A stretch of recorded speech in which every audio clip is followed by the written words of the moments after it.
Pero también Pablo sabía lo que pasaría en el tiempo de la apostasía. Por eso, sabiendo lo que ocurría en el tiempo de la apostasía y la manifestación del hombre de pecado, Pablo amonestó a los miembros de la iglesia de Corinto a tener en cuenta lo que pasó con Israel y a no caer en la idolatría, porque esa es la estrategia de Satanás, siempre busca lo mismo. Los insta a huir de la idolatría. Y le dice claramente que el que adora a un Jesús que no es Jehová, que no es la roca, que no es nuestro Dios y Padre, nuestro Creador, el único Dios verdadero manifestado en carne, el que guió a Israel de Egipto a Canaán, ¿qué pasa? Si adora a otro Jesús, cayó en la idolatría y está participando en la mesa de los demonios, como dice Jesús, de la comida y la bebida de los borrachos. Como leemos en el Cántico Moisés, Deuteronomio 32, 3 al 6. Porque el nombre de Jehová proclamaré, engrandeced a nuestro Dios. Él es la roca. ¿Quién es la roca? Jehová. Y termina diciendo, ¿no es el tu Padre que te creó? Él te hizo y te estableció. ¿Quién es Jehová? Es nuestro Dios y Padre, y Él es la roca. Como dice Isaías 64:8. Ahora pues Jehová, tú eres nuestro Padre, nosotros barro, y tú el que nos formaste. Así que obra de tus manos somos todos nosotros. ¿Quién nos creó? Jehová, nuestro Dios y Padre. No la vid de Sodoma, no el Dios Hijo de la Trinidad, que es un ídolo. Nuestro Creador es Jehová, es nuestro Dios y Padre.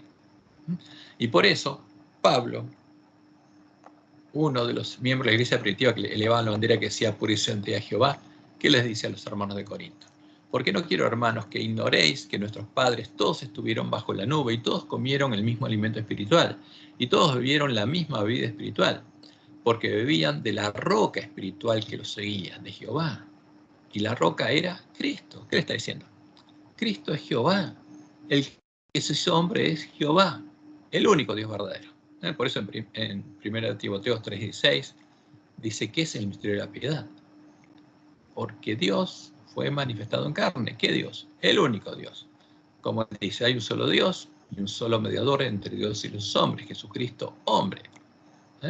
¿Y quién es Jesucristo, hombre? Es el único Dios verdadero, es Jehová, manifestado en carne. Es la roca manifestada en carne. Por eso les dice, cuidado. Si alguien cree en otro Jesús, cayó en la idolatría. Y estas cosas, dice, les acontecieron como ejemplo, están escritas para molestarnos a nosotros, a quienes han alcanzado los fines de los siglos. Por tanto, amados míos, huid de la idolatría, porque Israel cayó por la idolatría. Y Satanás, que estaba buscando acercar a la iglesia cristiana con la idolatría. Y agrega, ¿qué digo pues? ¿Que el ídolo es algo o que sea algo lo que se sacrifica a los ídolos? Antes digo que lo que los gentiles sacrifican, a los demonios los sacrifican y no a Dios. Y no quiero que vosotros hagáis partícipes con los demonios. No podéis beber la copa del Señor y la copa de los demonios. No podéis participar de la mesa del Señor y de la mesa de los demonios. Pablo claramente había aprendido de las lecciones del pasado del pueblo de Israel y lo tenía muy claro. La idolatría es la herramienta especial de Satanás. Y Pablo nos está indicando que aprendamos las lecciones del pasado, dado que lo que ocurrió fue dejado escrito para molestarnos a nosotros, a los que hemos alcanzado los fines de los siglos. Y este es el tiempo, nuestro tiempo en el que se llevaría a cabo la última batalla del plan de redención. El tiempo en el que el enemigo, aprovechando que todas las vírgenes se habrían dormido, habría entrado en nuestro medio y habría sembrado la semilla de la cizaña. Habría traído a nuestra iglesia la comida y la bebida de los borrachos. Por esa causa, delante nuestro estaría puesta ¿qué cosa? La puerta ancha, el falso Jesús, la puerta por la que se entra la sinagoga de Satanás. Por eso Jesús nos advirtió que no entremos por esa puerta. Entrad por la puerta estrecha, nos dice, porque ancha es la puerta y espacioso el camino que lleva a la perdición, y muchos son los que entran por ella. Jesús es la puerta, yo soy la puerta, yo soy el camino, él dijo. Yo soy la vid verdadera. Pero habría otra vid, la vid de Sodoma, otra puerta y otro camino. Y muchos entrarían por esa puerta. Y por supuesto, no al templo de Jehová, sino a la sinagoga de Satanás. Porque estrecha es la puerta y angosto el camino que lleva a la vida, y pocos son los que la hallan. Porque esa es la misión del purgantista, buscar hasta encontrar la verdad, encontrar al santo, al verdadero Jesús. Y nos dice, guardaos de los falsos profetas, que vienen a vosotros con vestidos de ovejas, pero por dentro son lobos rapaces, son siervos de Jezabel. ¿Y qué nos dice? Por sus frutos los conoceréis. ¿Cuál es la misión de los lobos? Unirnos a Roma, unir a todas las iglesias de Nueva Roma, para que todo el mundo adore a Satanás. Por eso Jesús nos advierte, cuidado. Todo árbol que no da buen fruto es cortado y echado en el fuego. Así que por sus frutos los conoceréis. Ahora, ¿qué frutos darían los que entraran por la puerta ancha? El mismo fruto de los lobos. ¿Quién llegaría a ser un buen árbol que dé buen fruto? Solamente el que entra por la puerta estrecha y recorre el camino angosto que lleva a la vida. Entonces, al final del tiempo de prueba del pueblo adventista, todo árbol que no da buen fruto va a ser cortado y echado en el fuego. Todas las plantas de cizaña con fruto van a ser cortadas y echadas en el fuego. ¿Y por qué van a ser plantas de cizaña con fruto? Porque habrá entrado por la puerta ancha. Por eso la advertencia es terrible. Cuidado, no hay que entrar por la puerta ancha. Nuestra vida depende de buscar y encontrar la puerta estrecha. Para llegar a ser árboles buenos, que den frutos buenos, o una planta de trigo madura y con frutos, deberíamos buscar hasta encontrar la puerta estrecha, al santo, al verdadero Jesús, y entrar por ella al lugar santuario de Dios, para nacer de Dios, y empezar a recorrer el camino angosto que lleva la vida, para que Dios nos transforme a imagen de Jesús, mientras ejercemos el ministerio de la reconciliación y les damos el verdadero alimento, y a tiempo a nuestros hermanos, el alimento que Dios nos habría dado a nosotros, guiándonos a recuperar el conocimiento de la verdad echada por tierra. Ahora, ¿cuál es la promesa? Isaías 26:12. ¿Qué haría Jehová en el tiempo del nuevo pacto? Porque él tendría hijos. Jehová, tú nos darás paz, porque también hiciste en nosotros todas nuestras obras. ¿Quién estaría morando en su pueblo? Jehová. ¿Quién haría las obras? Jehová. Como dice Pablo en Filipenses 2:13, porque Dios es el que en vosotros produce así el querer como el hacer por su buena voluntad. Y en 2 Corintios 5, de 7 al 21, leemos, de modo que si alguno está en Cristo, nueva criatura es. Nació de nuevo, ¿de quién? De Dios. Las cosas viejas pasaron, y aquí todas, ¿cuántas? Todas son hechas nuevas. Y todo esto proviene de quién? De Dios, quien nos reconcilió consigo mismo por Cristo y nos dio el ministerio de la reconciliación. O sea, el ministerio de Jesús fue delegado en nosotros. Porque Dios estaba ¿dónde? En Cristo. Dios estaba morando en Cristo, reconciliando consigo al mundo, no tomándoles en cuenta a los hombres sus pecados, y nos encargó a nosotros la palabra de la reconciliación. Así que somos embajadores en nombre de Cristo, como si Dios rogase por medio de nosotros. Os rogamos en nombre de Cristo, reconciliados con Dios. Esa es nuestra misión, reconciliados con Jehová. Es el mensaje del primer ángel. ¿Adoren a quién? Al que hizo el cielo y la tierra y todas las cosas que creó en 7 días. Reconciliados con el verdadero Dios, con Jehová. Vuelvan a poner a Jehová en su lugar y déjenle de lado a la falsa roca que son dioses. El que no conoció pecado por nosotros hizo pecado para que nosotros fuésemos hechos justicia a Dios en él. Por eso Jesús nos dice, ¿a quién? A nosotros, porque está hablando del sermón profético de las vírgenes, porque el reino de los cielos sería semejante a este tiempo aquí a las 10 vírgenes que se dormirían. Y esa es la pregunta, ¿quién es pues el siervo fiel y prudente al cual puso su Señor sobre su casa para que le dé el alimento a tiempo? ¿A quién? A las vírgenes. Bienaventurado aquel siervo al cual cuando su Señor venga le haya haciendo así. De cierto os digo que sobre todos sus bienes le pondrá. Pero si aquel siervo malo dijera en su corazón, mi Señor tarda en venir, y comenzar a golpear a sus consiervos y aún a comer y a beber con los borrachos. ¿Con quién? Con los siervos del príncipe de este mundo, con la bestia y el falso profeta. Porque comería y bebería ¿de qué? De la mesa de Jezabel, como el falso profeta. Vendrá el Señor de aquel siervo en día que éste no espera y a la hora que no sabe, y lo castigará duramente, y pondrá su parte con los hipócritas. Allí será el lloro y el crujir de dientes. Ahora, nosotros tenemos que aprender del pasado.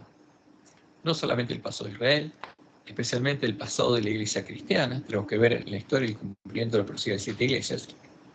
Y tenemos que aprender también del pasado del pueblo antiguo, vamos a ver, que es muy importante. Y esto es lo que Satanás y sus siervos buscan ocultar. Por medio de Elena de White, Dios nos indicó que debíamos ver en la historia el cumplimiento de la profecía, especialmente el de la profecía de las 7 iglesias, para poder comprender lo que estaría ocurriendo en nuestro tiempo, cuando Satanás estaría alistando a su ejército para la última batalla. Como Elena describió en el conflicto de los siglos, página 496, cuando la iglesia primitiva se corrompió al apartarse del evangelio y al aceptar costumbres y ritos paganos, perdió el espíritu del poder de Dios. Y para dominar las conciencias buscó el apoyo del poder civil. El resultado fue el papado de decir una iglesia que dominaba el poder del Estado y se servía de él para promover sus propios fines y especialmente para extirpar la herejía.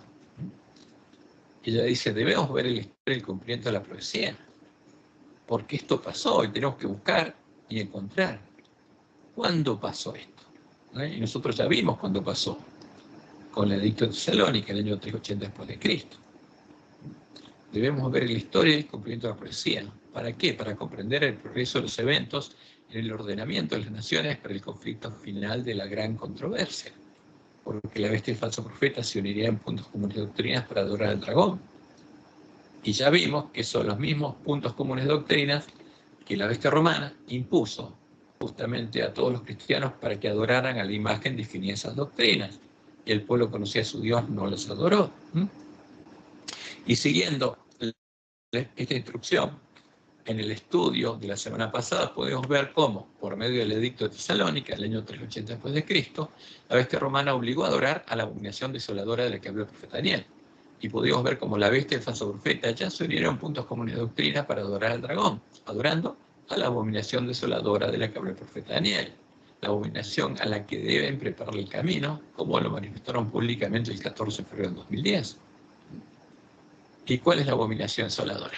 Y el Dios es la Trinidad, y el Jesús definido en la Trinidad, porque en defensa de ese Jesús y de la Trinidad fue asesinado el pueblo, conocía a su Dios y no lo adoraba.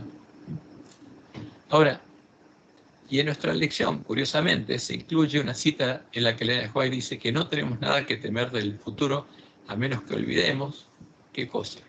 Nuestra historia pasada, la historia polantista. Pero los teólogos que escriben el folleto de lección lo usan con otro sentido.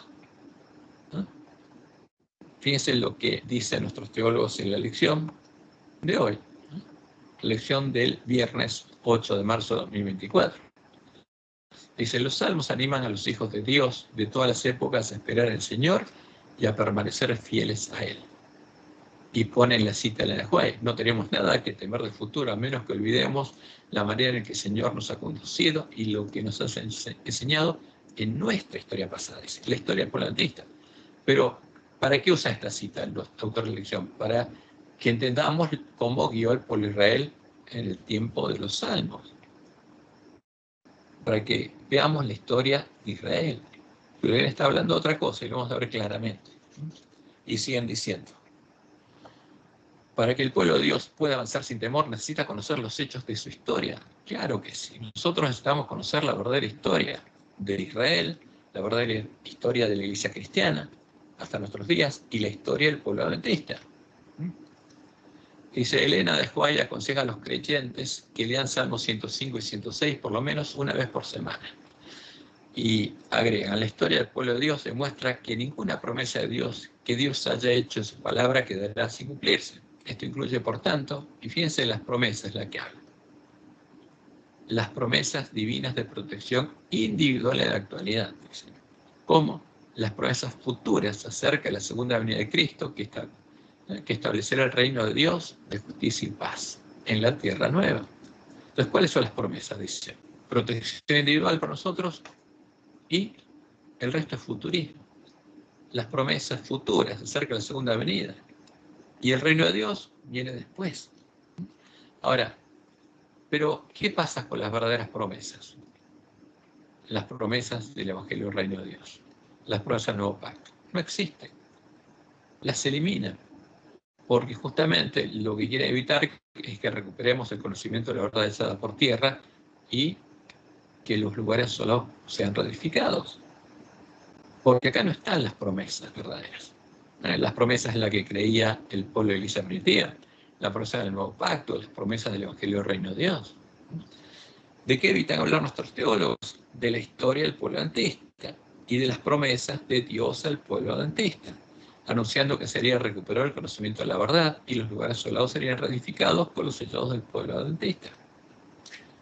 ¿De qué está hablando Elena White en esta cita? Y esto es importante.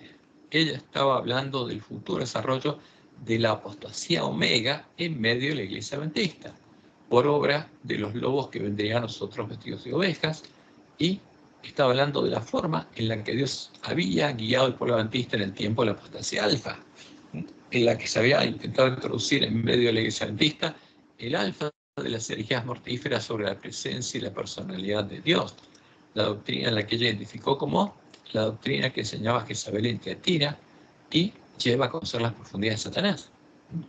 ¿Qué pasó? La iglesia adventista pasó por un tiempo de apostasía y Dios protegió al pueblo adventista. En ese tiempo la iglesia estaba viva y la usó ella para proteger al pueblo adventista. Pero ella descansaría. Pero, advirtiéndonos de lo que pasaría, a ella se le había revelado que durante el desarrollo de la apostasía omega, porque vendría una nueva apostasía, en la iglesia adventista volvería a ser introducida el alfa de las herejías mortíferas sobre la presencia y la personalidad de Dios, a la que ella identificó claramente como la doctrina de la Trinidad, junto a la omega de las herejías mortíferas sobre la presencia y la personalidad de Dios, la herejía que provocaría una gran mortandad en medio del pueblo adventista. Esta herejía está asociada a lo que Dios mostró en la profecía de Ezequiel 8. El alfa es la imagen del celo. La omega es lo que haría que los varones ancianos hicieran imágenes en sus mentes y se comunicaran con los demonios. Ahora, pero fíjese lo que dijo ella. Primer tomo, mensajes selectos, página 233, cuando se desarrolló el alfa de las apostasías. Entonces, y no hay que confundir la apostasía alfa con el alfa de las herejías, son dos cosas distintas. La apostasía es apartarse de Dios, de las instrucciones de Dios, y seguir otro camino. Y al apartarse de Dios, Satanás tiene abierto el camino para introducir herejías y acercar al pueblo adventista a la apostasía, como lo hizo con el pueblo de Israel. Y ella dice, se ha instruido que hable con claridad. Hazle frente. Es el mensaje que se me ha dado. Hazle frente firmemente y sin demora. Enfrenta la apostasía. Eso le dijo Dios. Y ella dice, en el libro Living Temple se presenta el alfa de las herejías mortíferas. El alfa es la primera herejía mortífera. Y después ella identifica claramente con la doctrina de Jezabel. La primera doctrina en la que se disfrazó a Satanás y a los demonios de cristianos. Y ella dice, la omega seguirá y será recibida por los que no estén dispuestos a prestar atención a las amonestaciones que Dios ha dado. Y en los testimonios especiales serie 7, en el capítulo 14, ella dice lo siguiente, asocia a la doctrina de Kelo, porque Kelo, ¿qué pasó? Empezó a enseñar ideas panteístas, pero después, para darle soporte, la asoció con la doctrina de la Trinidad, a la que Elena White identificó como la doctrina de Jezabel. Y para enseñar su doctrina panteísta, usó la doctrina de Jezabel. Pero Elena separó claramente a las dos cosas. Y en esta carta, ella identificó a la doctrina que estaba usando Kelos como la doctrina que enseñaba Jezabel en Tiatira. Y esta es la traducción. Puse lo que está escrito en inglés y una traducción. Dice, ya no he podido dormir durante la noche pasada. Me han llegado cartas con declaraciones hechas por hombres que afirmaron haberle preguntado al doctor Kellogg si cree en los testimonios que da la hermana White. Él declara que lo hace, que cree, pero no lo hace. No cree, dice Elena. Estoy prestando atención, hasta donde yo sé, al mensaje que Cristo vino del cielo para darle a Juan, como está registrado en los capítulos 1, 2 y 3 del Apocalipsis. Y acá cita el mensaje a Tiatira. Pero a vosotros os digo, y a los que están en Tiatira, cuantos no tienen esa doctrina. ¿Qué doctrina? La doctrina de Isabel. Y no han conocido las profundidades de Satanás, como ellos dicen. Esta es la traducción del inglés. No os impondré ninguna otra carga. Ahora, ¿qué dice el mensaje de Jesús al ángel de Tiatira? Pero tengo unas pocas cosas contra ti que toleras, que esa mujer Jezabel, en la Iglesia Católica, que si se profetiza, enseñe y seduzca a mis siervos a fornicar y a comer cosas sacrificadas a los ídolos. Pero vosotros, los demás que están en Tiatira, ¿cuántos no tienen esa doctrina? Y no han conocido lo que ellos llaman las profundidades de Satanás, yo os digo, no os impondré otra carga. Ahora, ¿cuál es la doctrina de Jezabel? ¿Cuál es la doctrina que llevó a conocer las profundidades de Satanás? La doctrina de la Trinidad. Entonces, Elena de White identificó claramente a la doctrina de la Trinidad, que ahora que lo está usando como una herramienta para soporte sus doctrinas, a su doctrina panteísta, como la doctrina que Jezabel enseñaba en Tiatira, y no hay duda. Y a esa la identificó como el alfa de las herejías mortíferas sobre la presencia y la persona de Dios. Y que esa doctrina sería introducida en la iglesia adventista. ¿Para qué? Para poder unirla a las otras iglesias en la adoración del dragón. Y nosotros ya vimos que la doctrina de Jezabel es la doctrina de la Trinidad. Y para alentarlos a nosotros en ese difícil tiempo de prueba, cuando se desarrollaría la Omega, ella indicó, y esta es la cita que toma nuestra lección, parcialmente, Evento de los Últimos Días, página 73, dice ella, como he participado en todo paso de avance hasta nuestra condición presente, al repasar la historia pasada puedo decir, alabado sea Dios. ¿Qué está diciendo ella?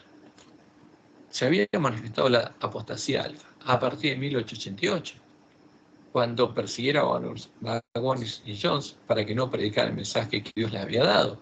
Y después vino Kellogg, que introdujo la Trinidad, y los dirigentes de la iglesia apoyaron a Kellogg. Y empezaron a escribir en la Revista Herald artículos sobre la Trinidad. Y se quemó la Revista Herald. Por eso ella dice, como he participado en todo paso de avance hasta nuestra condición presente, al repasar la historia, puedo decir, alabado sea Dios. Al ver lo que el Señor ha hecho, lleno de admiración y de confianza en Cristo como director.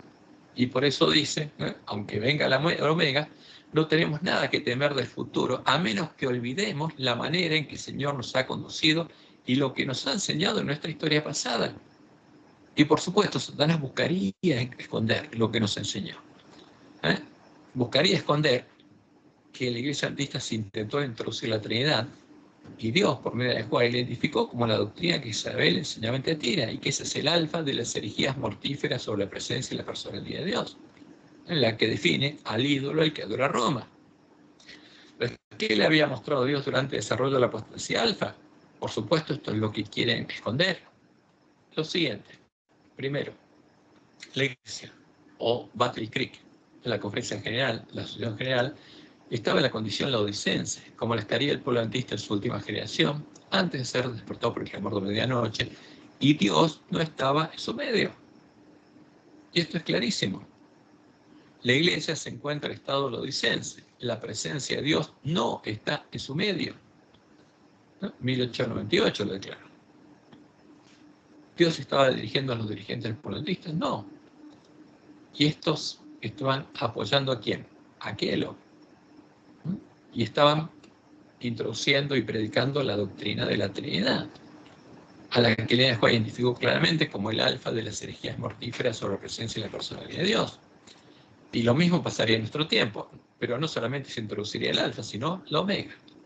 Segunda cosa que Dios le mostró a White, que los dirigentes de la asociación general ya no eran la voz de Dios, como tampoco lo serían en nuestros días. O sea, los dirigentes de la asociación general en nuestros días no son la voz de Dios.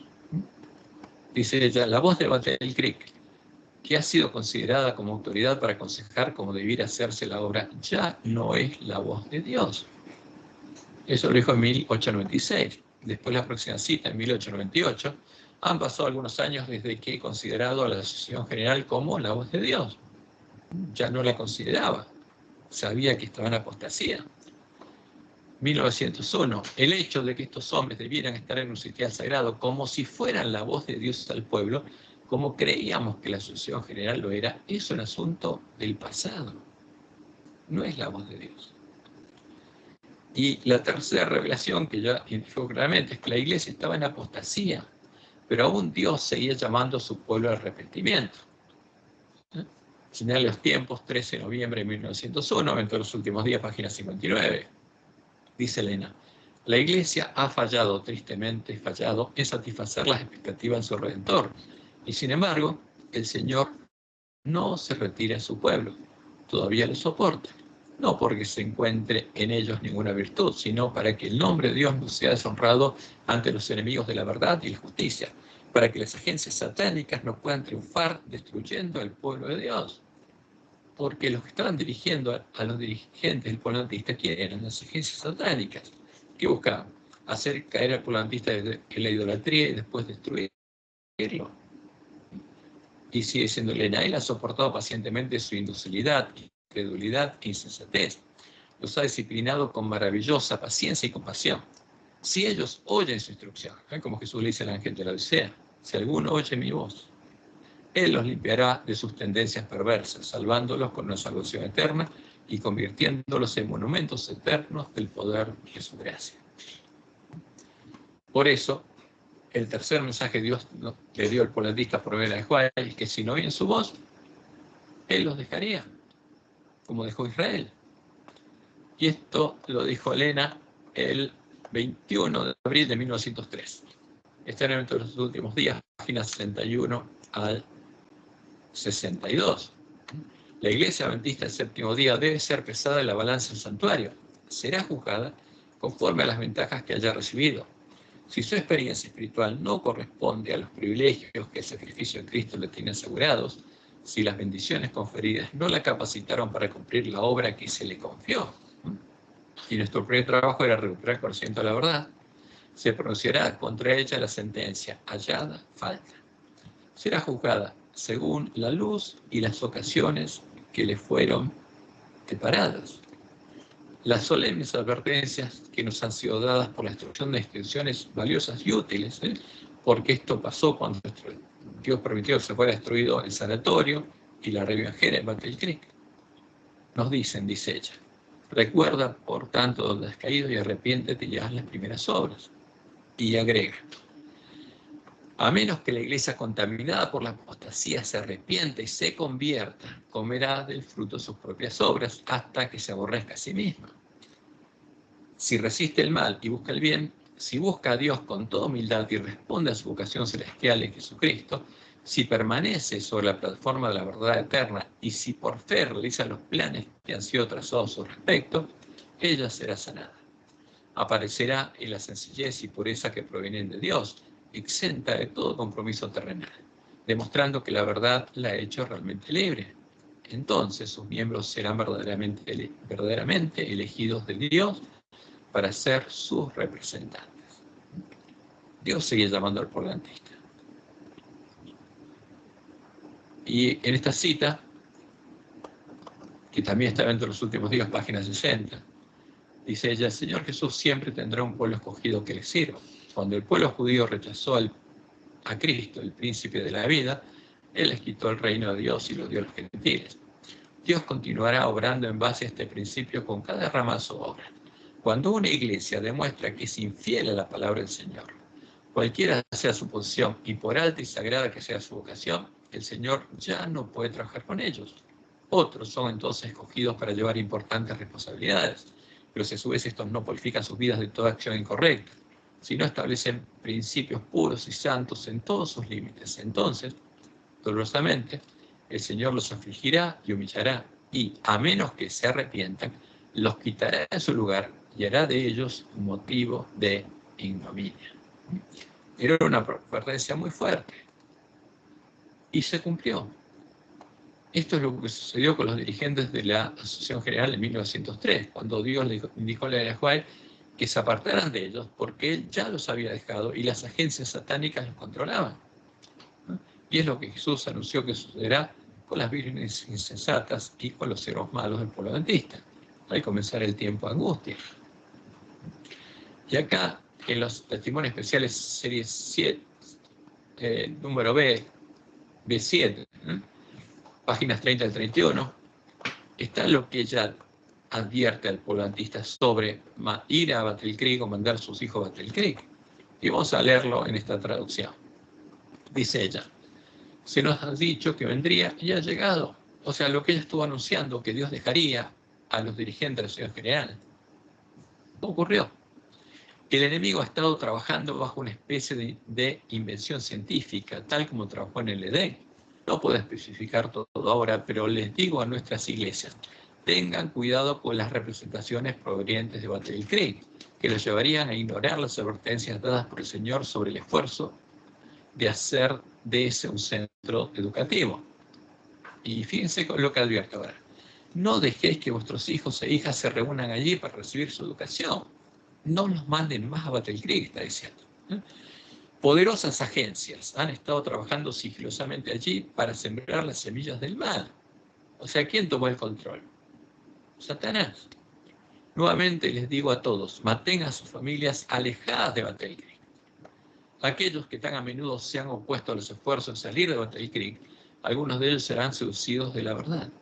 Los adventistas que han llegado, no llegarán demasiado pronto. Las advertencias que han llegado no llegaron demasiado pronto, porque Dios advirtió que eso pasaría. El Señor visitará nuevamente Battle Creek en juicio. Aquellos que desean preparar a sus familias para que sean obreros en la causa del Señor no pueden permitirse el lujo de colocarlos bajo influencias seductoras que tenderán a estropear su fe y a llevarlos a convertirse en infieles. ¿Qué pasaba en Battle Creek? Ya era habitación de demonios. Había pasado con Battle Creek lo que había pasado con las iglesias caídas. Y esto es lo que pasaría en el tiempo de la apostasía Omega, cuando Dios separara el trigo de la cizaña, cuando separara a los siervos fieles de los siervos malos. Por eso es una advertencia muy clara, y tenemos que ver lo que pasó en nuestra historia. Advierto a aquellos que han actuado y están desempeñando un papel en esta obra seductora, que rompan el hechizo que pesa sobre ellos. ¿Le está advirtiendo a quién? A los adventistas que todavía están en Battle Creek, que salgan de ahí, que rompan el hechizo. Porque Battle Creek se convirtió ¿en qué? En habitación de demonios. Y muchos adventistas creen que esto no puede pasar con la iglesia adventista. Pasó. Por eso es una advertencia muy clara para nosotros. Y en quinto lugar, Dios le mostró a Juan que pasaríamos por una prueba similar a la que soportó el pueblo de Israel en Sittim, a las puertas de Canaán, cuando los que fornicaron con mujeres y adoraron a sus dioses no entraron en su reposo, no entraron en el que es el tipo del reino de Dios. Evento de los últimos días, página 62. En estos últimos días, el pueblo de Dios será expuesto a los mismos peligros que enfrentó el antiguo Israel. ¿Qué buscaría? ¿Qué haría Satanás con el pueblo adventista? Buscaría hacerlo caer en las mismas trampas en las que cayó el antiguo Israel. Aquellos que no reciban las advertencias que Dios da caerán en los mismos peligros en los que cayó el antiguo Israel y no entrarán en el descanso debido a su incredulidad. ¿Quiénes no entraron? Los que en Sittim fornicaron con mujeres y adoraron a sus ídolos. Ellos murieron y no entraron.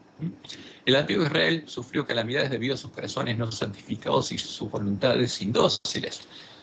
Su rechazo final como nación fue resultado de su propia incredulidad, confianza propia, impenitencia, ceguera de mente y dureza de corazón. En su historia tenemos una señal de peligro que se levanta ante nosotros. ¿Y qué pasaría en el equivalente a Sittim? Como ya lo escribió, el conflicto de los siglos, página 666. Conforme vaya acercándose la tempestad, muchos que profesaron creer el mensaje del tercer ángel, pero que no fueron santificados por la obediencia a la verdad, abandonarán su fe e irán a engrosar las filas de la oposición, uniéndose con el mundo. ¿Con quién? Con las iglesias caídas y participando de su espíritu. ¿Quién habita en esas iglesias? Son habitación de demonios. Llegarán a ver las cosas casi bajo el mismo espectro. Hombres de talento y elocuencia que se gozaron un día de la verdad emplearán sus facultades para seducir y descarriar almas. Triste. Pero esto lo pasaría en la Omega. Y ella dice, en los últimos días, página 181, cita de 1903, una cosa es cierta: los adventistas del séptimo día que adoptan su posición bajo la bandera de Satanás, bajo el alfa de las herejías mortíferas, primero abandonarán su fe en las advertencias y reproches contenidos en los testimonios del Espíritu de Dios. ¿Y va a pasar? Sí. Ahora, pero por eso ya dice, no tenemos nada que temer del futuro, a pesar de todo eso. Sí, no olvidamos cómo Dios nos guió en el pasado, porque Dios guiaría a su pueblo también durante el Omega. ¿Es esto lo que Dios anunció, parte de la palabra profética más segura? Sí, y se está cumpliendo frente a nuestros ojos. La Odisea, a las vírgenes dormidas, no lo verían hasta que fueran despertadas por el amor de medianoche, porque tendrían sus ojos cerrados a la luz de sus lámparas. Y se cumple, sí, y ahora vamos a ver cómo se cumple. Ya lo vimos, pero vamos a repetirlo, porque es importante tenerlo en cuenta. Porque este es el cumplimiento de la profecía. Negando la misión del pueblo adventista y el mensaje del tercer ángel, ahora nuestros dirigentes reconocen a las iglesias caídas como parte de la iglesia de Cristo, como parte del plan divino para evangelizar al mundo, y se unen a ellas, indicando que la unidad que busca el plan de Satanás es la unidad por la que Cristo oró. La unidad que buscan los lobos vestidos de ovejas es la unidad por la que Cristo oró. Y en este documento, publicado por la Sociedad General, dice lo siguiente: el movimiento ecuménico, dice, no se puede negar que el ecumenismo ha tenido metas loables. ¿Cuál es la meta loable del ecumenismo? Alcanzar el objetivo de la contrarreforma, unir a todas las iglesias de Nueva Roma, para que adoren junto a ella al dragón. Y algunas influencias positivas, dicen, su gran meta es la unidad visible del cristianismo, por supuesto. ¿Pero con quién? Con Roma, adorando al dragón. Pero el pueblo de Dios tiene que llamar a sus hermanos a salir de esta gran Babilonia. ¿Y qué dicen? Ningún adventista puede oponerse a la unidad por la que Cristo mismo oró. Cristo no oró por eso. ¿Oró para que todos seamos parte de la gran Babilonia? No. ¿Dios desea eso? No. Dios desea que nos preparemos para llamar a su pueblo a salir de Babilonia. Agrega, el movimiento ecuménico ha promovido relaciones más bondadosas entre las iglesias, con más diálogo y menos diatribas, y ha ayudado a eliminar prejuicios sin fundamentos. ¿Quién tenía prejuicios? El pueblo adventista, que quería el mensaje del tercer ángel.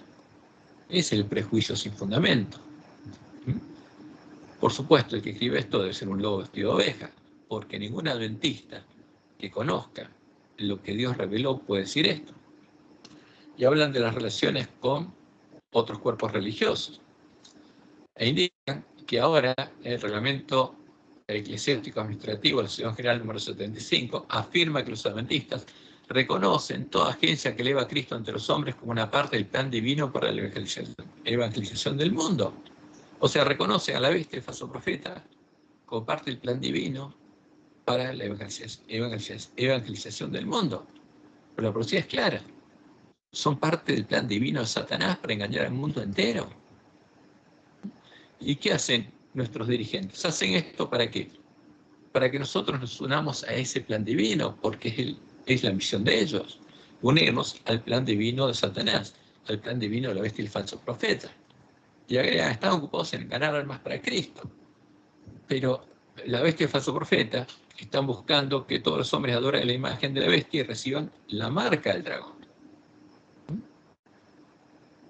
No que sean salvos. Pero lamentablemente, este es el cumplimiento de la profecía. Y agrega, en 1980 la Asociación General nombró un concilio de relaciones entre las iglesias. O sea, entre la iglesia adventista y las iglesias de las cuales Dios separó al pueblo adventista, con el fin de dar supervisión y orientación general a las relaciones de la iglesia con los demás cuerpos religiosos, para unirnos a ellas. Este concilio, de tiempo en tiempo, ha autorizado a tener conversaciones con otras organizaciones religiosas cuando sentía que esto podría ser beneficioso. O sea, seguir el camino contrario al que Dios estableció es beneficioso. Y terminan diciendo, los líderes adventistas deberían ser conocidos como constructores de puentes con Babilonia, para que el pueblo adventista se una con Babilonia. Esa es la misión de los lobos. Quieren que los ministros adventistas cumplan la misión que tienen que cumplir los lobos y adoren al dragón con las iglesias caídas. Es triste, pero esta es la realidad. Jesús dijo, por sus frutos los conoceréis, y estos frutos no es de siervos de Dios. Por eso podemos ver claramente que, como en el tiempo de Elena White, la asociación general no es dirigida por Dios. Al hacer esto, nuestros dirigentes están adorando y llamando a Cristo a Satanás, y están participando del plan divino de Satanás para engañar al mundo entero. Y ellos conocen las declaraciones que Dios nos dio por medio de Elena White. Evento de los últimos días, página 159. Dice Elena: nos acercamos al fin de la historia de esta tierra y Satanás está trabajando como nunca antes. Procura actuar como director del mundo cristiano. Trabaja con una intensidad asombrosa mediante sus milagros mentirosos. Se presenta a Satanás como un león rugiente que anda rondando en busca de quien devorar. Desea abarcar a todo el mundo en su confederación. ¿Qué le faltaba? El pueblo adventista. ¿Jesús oró para que nos unamos a la confederación de Satanás? No. Ahora, pero es la oración del falso Jesús, porque el falso Jesús es Satanás. Ocultando su deformidad bajo el manto del cristianismo, se arroga los atributos de un cristiano y pretende ser Cristo mismo, porque está disfrazado como la abominación desoladora de la que habló el profeta Daniel, como el anticristo, el falso Jesús. ¿Y cuál es el resultado de todo esto? Como Dios lo anunció, los varones ancianos están adorando al sol con los gentiles en el atrio. Y acá tenemos lo que publica el Consejo Mundial de Iglesias, el ecumenismo. Por ejemplo, en Letonia se celebró la Semana de Oración por la Unidad de los Cristianos. Y dicen, además de manifestarse en el culto ecuménico, fíjense que todas adoran al mismo Dios juntas, que cuenta con la porción de iglesias luteranas, católicas, romanas, ortodoxas, apostólicas, armenias, bautistas, adventistas. Las iglesias adventistas participan del culto ecuménico con todas las iglesias del ecumenismo, pentecostales y metodistas, y algunas veces incluso con representantes de la comunidad de viejos creyentes. La unidad cristiana en Letonia generalmente se materializa en la cooperación práctica, que incluye conferencias teológicas conjuntas, porque adoran al mismo Dios, al Dios de Babilonia; cooperación en la educación teológica, porque educan a nuestros teólogos en la adoración del Dios de Babilonia; o la preparación del programa de educación religiosa ecuménica para las escuelas públicas, el programa que van a imponer las bestias. Y en eso está trabajando el pueblo adventista. Y es increíble, está trabajando en el plan del dragón, ¿no?, para engañar al mundo entero. Y acá vemos el culto ecuménico como en un templo, ¿no?, donde se adora al dragón. Ahí están los dirigentes del pueblo adventista y los adventistas adorando junto a las otras iglesias, a las que adoran a Satanás. Y este culto ecuménico implica adoración conjunta del Dios común a toda la Gran Babilonia. Este es el claro cumplimiento del anuncio de las profecías que anunciaban que, como el pueblo de Israel en Sittim, una parte del pueblo de la iglesia remanente fornicaría con estas mujeres y no entraría al reposo de Dios. No entrarían en el reposo al que entrarían los 144.000 sellados de la iglesia remanente. Y es triste, pero es el cumplimiento de la profecía. Porque a Elena White le fue revelado lo que pasaría en el Omega. Pero el Omega está frente a nuestros ojos.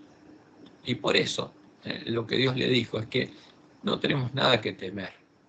Sí, buscamos a Dios, buscamos a Jehová, mientras pueda ser hallado, ¿no? Y Él nos guía a toda verdad, porque las promesas de Dios para el pueblo adventista se van a cumplir, como se cumplieron siempre todas sus promesas.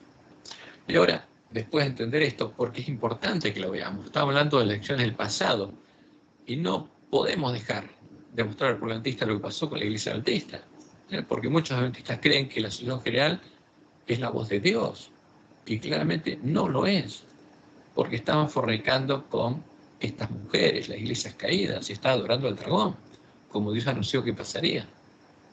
Pero la iglesia adventista no ha caído, y los siervos fieles tienen que hacer la obra que Dios les dio, darle el verdadero alimento a tiempo a sus hermanos, a tiempo, antes que se cierre la puerta para las vírgenes insensatas y comience el tiempo de angustia.